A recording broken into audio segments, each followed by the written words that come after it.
assaulted twice, my life threatened 5 times, my home burned down, the rag top cut off my car, and living and working in total isolation for 10 of the last 15 years that I've worked on the police force. There's a lot of things that need to change. One specifically is police brutality. There's people being murdered unjustly and not being held accountable. Cops are getting paid leave for killing people. That's not right. That's not right by anyone's standards.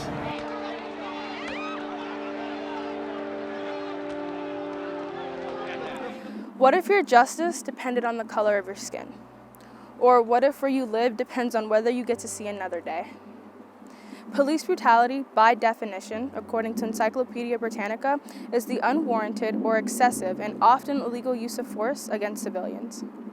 Throughout the years, police brutality, especially in the U.S., has been concentrated on minority groups. These attacks range from over-ticketing, assault and battery, and even in some cases, murder. I feel that police brutality needs to be highlighted in the next election because within the last 4 years, we have definitely had more incidents with police brutality, and there has been this loss of trust between the police force and the community. But not only is police brutality an act of violence towards citizens, it can also be a psychological attack on them as well.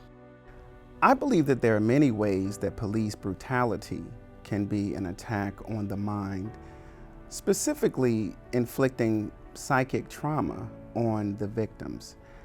It brings to mind the Scottsboro 9 case, where these young men were wrongfully convicted of raping a white woman on a train in Alabama. And because of the methods used by the police and the racist practices, these men were wrongfully convicted and held in prison for many, many years.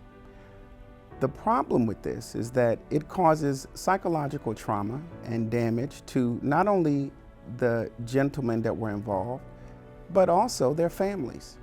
Because again, when you know that you are innocent, yet you are suffering in some of the worst prisons in America, it really does feel like you've been convicted of a crime that you did not do, and there is no other recourse in a nation that is supposed to have liberty and justice for all.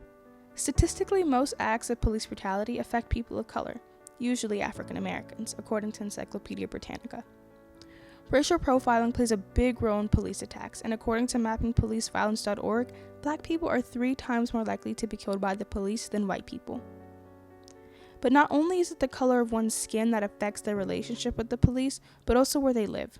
If we go from things and look at from the kidnapping to slavery to Reconstruction to Jim Crow to the Civil Rights Movement, we just see this long legacy of race and I think at this point anti-Blackness in this country. So statistics found on mappingpoliceviolence.org shows that Black people are 6 times more likely to be killed by the police in Oklahoma than they are in Georgia. In Oklahoma, 7.3% of the state's population is Black, whereas in Georgia, it is almost 4 times more than that of Oklahoma's, and is 31.5% Black.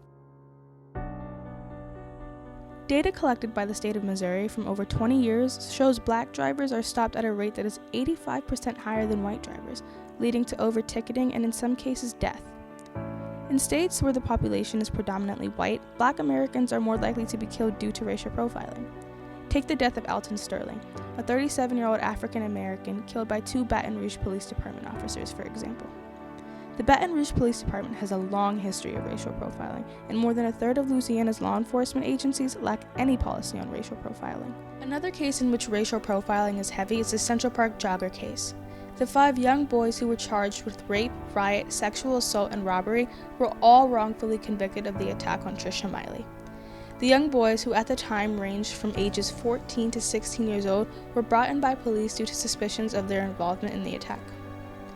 According to Tim Minton, a reporter for WABC-TV in New York, on May 25, 2019, stated that the cops were doing what cops do, which is in these investigations, they can lie, they can say they know more than they do, they can say they have evidence that implicates a suspect trying to confess. They did all of those things.